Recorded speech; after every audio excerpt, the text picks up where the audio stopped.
guys, it's Anissa. Welcome back to my channel. In today's video, I filmed one of my favorite videos to film for you guys. I did a full face of first impressions, testing out new makeup, and this is the look that we were able to come up with. I'm super excited to show you guys some of these products. I was definitely pleasantly surprised by a lot of them. If you guys like these videos, I do have a whole playlist, so lucky you, that I will put right up here if you're in the mood to binge watch.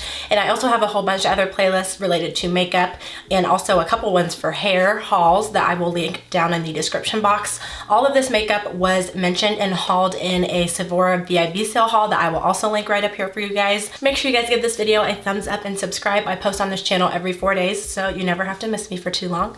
But yeah, let's get into it. All right guys, so I have no new brow products, so I went ahead and did my brows off camera using the e.l.f. Lock On Liner Brow Cream, and this is in the color Espresso. This stuff is so freaking pigmented. You literally need the smallest amount. Everything else with the exception of 1 or 2 items is completely brand new, so I am super excited. Now we're going to carve out the brows, and this is a new product. I'm going to be using the NARS Soft Matte Complete Concealer, and I got the color Medium Dark 2 Caramel. I have heard so many things about this concealer. If it's not good, I'm going to take it personally. I just love NARS packaging. It's so simple yet so amazing. It's a lot more solid than I had imagined it being. I imagined it being really soft and creamy. It is creamy, but I thought it would be more of a mousse texture.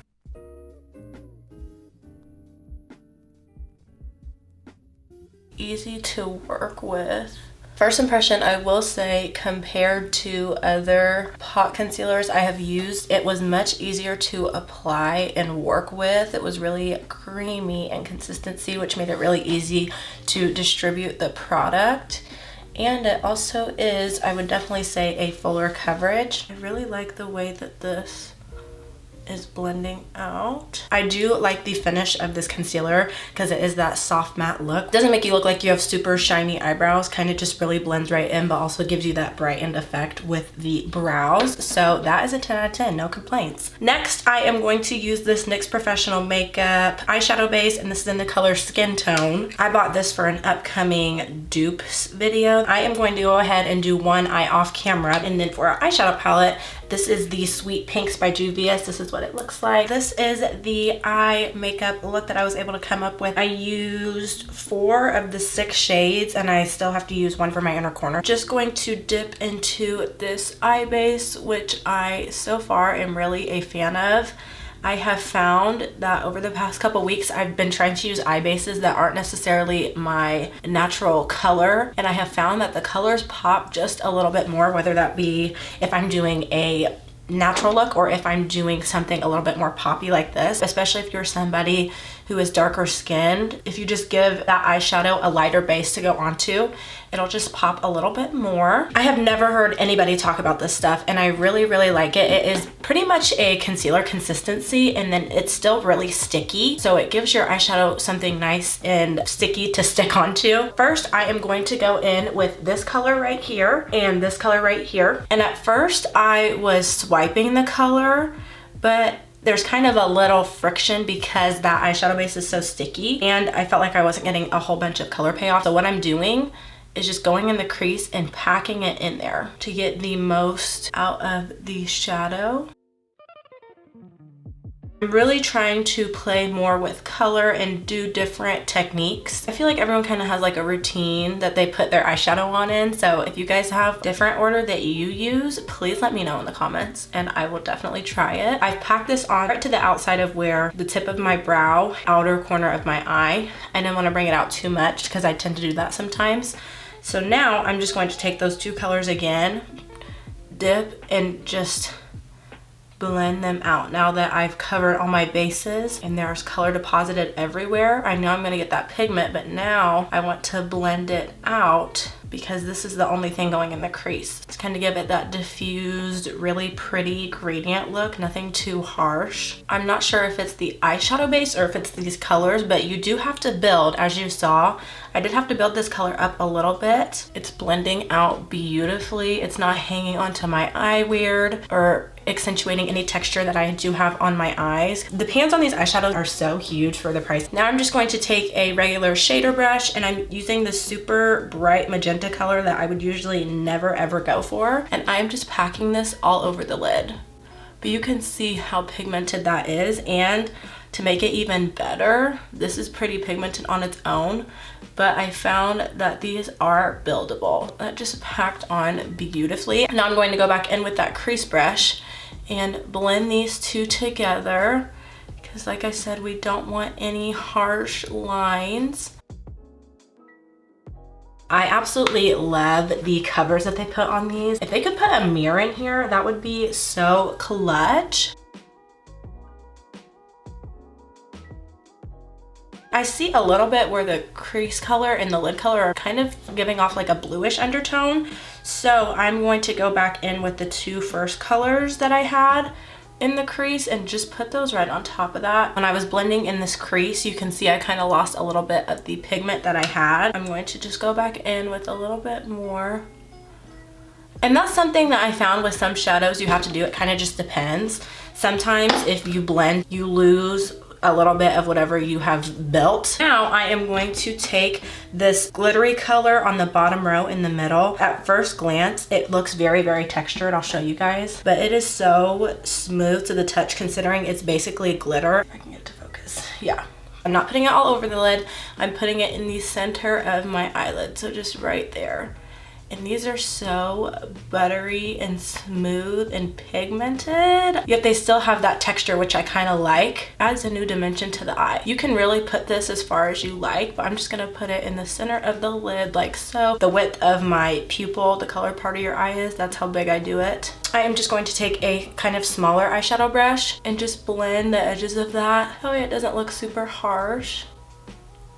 Blending the edges. It's a super simple eyeshadow look. Kind of looks more complicated than what it actually is, but this is what it looks like. For the price of these and for these to be as bright as they are, I'm really impressed, especially for somebody who is not the most comfortable with color. The formula of the matte is really, really smooth and buttery, and even of this super chunky glittery color is a lot smoother than what you would expect it to be. So far, so good. If you watched my last full face of first impressions, we had a little bit of a rough patch, so I'm really excited. I do have a bit of fallout, not a whole bunch if you guys can see that. Definitely not as much as I would expect, and there's really none from the matte shades, just a little bit. I always like to mention that because I know that some of you guys put on your eyeshadow after your complexion, so that kind of really can affect the way that your face looks. Now I am super excited for our primer today. I'm going to be using the Bobbi Brown Vitamin Enriched Face Base. I am not used to using a super moisturizing primer. Usually I will use moisturizer, which I do have on my face already, and then I'll use like a poreless mattifying primer, but my skin has been acting very mean. It's been super, super dry. It is definitely more on the thicker side, which isn't a bad thing as long as it does its job. And you get a lot of product. This is 1.7 fluid ounces. That is a lot of product. And I know they make a travel size. Definitely smells like skincare, which makes me feel really good. It has a hydrating feeling, and it is a little bit tacky, which we like. I've really never experienced dry skin until now, and let me tell you, it is a trial. I've always had oily skin. This is not a new product. I'm just going to color correct with this Black Radiance color corrector.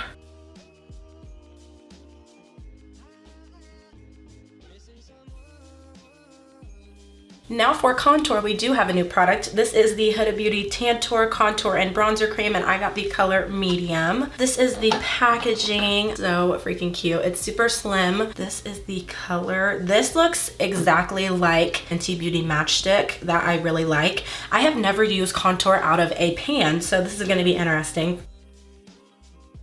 I do like that color. I tend to like a warmer bronze just because I think it adds a little bit more dimension to my face. I really don't like a grayish or even cool toned. Super pigmented. I barely dipped my brush in there at all, and that was enough for both cheeks. Shame on me. I should have used this brush to initially apply it, but this is the brush that comes with it. When I'm applying a contour, I do like something that is a little bit more dense This is a lot less dense than I thought it would be, but it seems to be blending out pretty well. Do I think that you need to buy this particular product if you buy this? No. For that primer, I can't tell if I'm just oily or what, but the forehead is looking extra shiny, which I'm not used to, which leads me into a foundation that I'm not used to. This is the Fenty Beauty by Rihanna Pro Filter Hydrating Longwear Foundation. So I have never used any type of radiant foundation. I'm very much so a soft matte finish girl. One of my favorite foundations of all time is the soft matte version of this, and I have heard of a lot of girls with oily skin that say that they really like this, so I figured that I would give it a try. I definitely like the packaging though, super sleek and pretty. Sometimes when brands do different forms of foundations, they don't always look the same in color. If you guys have watched any of my videos, you know I am a stan and will always be a stan for the e.l.f. makeup sponges, one of the most affordable and one of the best. Today I'm going to be using this Morphe sponge, which is a little bit more dense than what I'm used to. Whenever we review or try new foundation on this channel, we do one side brush, one side sponge, which I like that it sits upside down and also has a pump. I've never seen that. And the color looks like it's going to be a good match. Okay, this definitely has coverage. Smells the exact same as the soft matte one.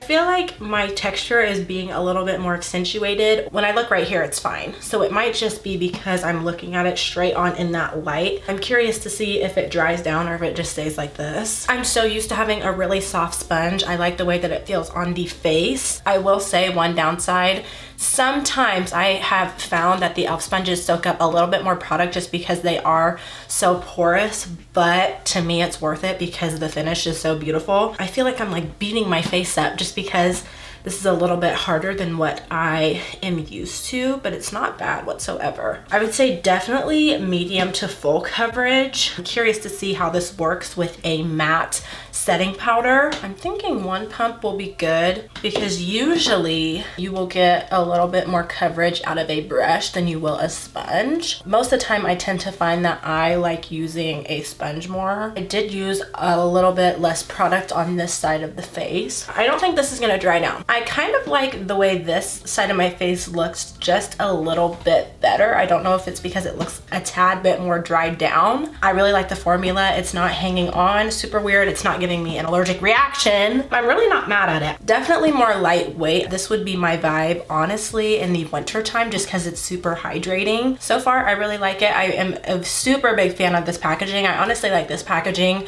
better than the glass bottle. I think this is just a little bit more travel friendly, convenient. So far, no complaints. We are on a roll here today. For concealer, I'm going to be using this Clinique Even Better All Over Concealer and Eraser, and this is in the color WN100 Deep Honey, and I love the packaging on this. You can either have this doe foot applicator right here, or there's this little sponge that I'm guessing you can crank product through. I'm really not the biggest fan of that. Sponge does seem to be a little bit harder. Packaging I really like that's like that is the Maybelline Instant Age Rewind because the sponge is so soft. This is definitely on the thinner side as far as consistency goes, but it kind of has a cooling feeling going on underneath the eyes. Another really good foundation, if you guys are looking to try a new one, is the Clinique Beyond Perfection foundation. That stuff is amazing. Really pretty finish, super easy to blend out. I don't feel like that was super full coverage. If anything, I would say that was definitely more on the medium side of things. Very natural finish today, guys. Next, for powder, I'm going to be using the KVD Lock-It setting powder, and this is in the color Translucent. I got a little travel size because I wasn't sure if I would like it or not, but it comes with this super little cute mini powder puff. I'm going to apply one under eye with a sponge, and then I'm going to use a brush for the other. Sometimes I have used powders in the past and I just don't like the way they apply and look, and most of the time it just has to do with the application method. This is actually truly translucent. Sometimes when powders say they're translucent, you're like, yeah, okay, whatever. Melted in the skin very similarly to the Laura Mercier. That's why I absolutely love that powder. And then for the other eye, again, this is just a KVD brush. I absolutely love this brush. Setting the under eye. This came in a limited edition set, but if I can find the same brush sold separately, then I will link it for you guys. I try not to mention stuff that you guys can't get your hands on, but sometimes it's just too good. Definitely gave me a little bit of mattifying that I needed. I really like the way that it's looking because it kind of had a really natural finish to work with. So it just mattified that and made it look even more natural versus sometimes, which I like the way that it looks when I put on medium coverage foundation, full coverage concealer, and then set it. It looks super, super filtered, but this actually looks really, really nice and your skin but better, and really a soft matte finish. And it's not hanging onto my eyes weird at all. I have never found anything that can get rid of all these creases underneath my eyes. It really doesn't bother me. I'm a little nervous for this one, not gonna lie. This is the Charlotte Tilbury Airbrush Flawless Finish Complexion Perfecting Micro Powder. This is in the color 4 Deep. Now I will say off the bat, they only have 4 colors. Do better. I love the super gold reflective packaging. And it also looks a little bit more on the neutral cool side. Ooh, yeah. No. It's a little too cool tone for me. Honestly, I wonder how it would work as a bronzer. Okay, but that is actually really pretty. We are repurposing her. She is becoming a bronzer. To set the rest of my face, I'm just going to use KVD translucent powder because girl, we need to be set. This is exactly what I needed in my life. In a second, we are going to take a picture to see if this has any flashback. And when I set my face with a loose powder, I like to use a super big, fluffy, loose brush. And then when I use pressed powders, I really like to use a nice, dense, compact brush. Like I said, sometimes it's not the product, sometimes it's just the tool. This side of my face is looking a little muddy. I'm not even gonna let it destroy my vibes and kill my vibes because I have liked everything so far. No really bad flashback, as you guys can see. It passed the no flash test, so that is a good thing in my book. This is the Patrick Ta Monochrome Moment Velvet Blush, and this is in the color She's Passionate. Gorgeous packaging. But look, this might be the thing that just throws everything off, but hopefully not. Sometimes these super light pinks can be pretty on the skin, but sometimes, and it's very easy depending on the formula of the product, it can just come off super ashy and like washed out. It definitely is a lighter blush, but it's not washed out. I really usually stray away from these blushes, but I actually really like this color. I'm used to having a lot more of a deep, warm blush, but I really like this. I do not have a new setting spray today, so I'm just going to be using this NYX Bear With Me Prime Set and Refresh. Now just using my fan to soak that in. I'm really impressed with that blush. The setting spray really just helped it soak in and look really, really pretty. Next, onto highlighter. I am going to be using this Bobbi Brown highlighting powder, and this is in the color Bronze Glow. Hi. Gorgeous. And she has a mirror, so that is a plus. She didn't have to pop off like that. Very rarely do I not like highlighters, but it also all really just depends on the look you are going for. This right here is just straight highlight. Some highlighters tend to have a little bit more glitter in them. Whew. My nose highlight, which is my favorite. If you feel like your blush or your highlight is ever a little too much, use the sponge that you used on your face with the product and just go over it, and it will kind of help diffuse it a little bit. I'm going to go back and finish my eyes. For my lower lash line, I'm going to use that super pretty magenta color. Then for an inner corner highlight, I want to do this color right here. This versus this is what I needed. I am going to cry. Also, no new mascara. This is the Benefit Bad Gal Bang, just the little travel size. I have a super, super nude lip, and I don't know how it's gonna look with the super bright eyeshadow and stuff. For lip liner, one of my favorites of all time, this is the Sephora Gel Lip Liner in the color 32 Hot Sauce. Love the formula of these, and I like that it is a roll up. My perfect nude.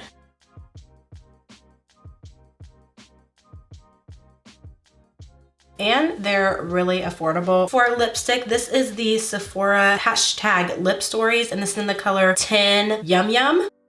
Ooh, she pigmented. Definitely a lot more pigmented than I expected, but the color. Next for gloss, because you guys know I love a good gloss, I'm going to be using the Fenty Beauty Gloss Bomb, and this is in the color Hot Chocolate. Alright guys, this is the finished look, what we were able to come up with using a whole bunch of new products. Nothing really disappointed in this video. I was very, very pleased with everything. I will say the one thing that did throw me off is just this face powder, but I really did like the way that it looked. Everything was just good, and I needed this. Please give this video a thumbs up if you enjoyed. If there is any specific product that you guys would like to see me test out, please let me know, and I can do that for you guys either in a review or in a full face of first impressions. There are a lot of these videos to come because if you have watched that haul, there's a lot of makeup to be tested. Thank you guys for watching, and I'll see you in the next one. Bye.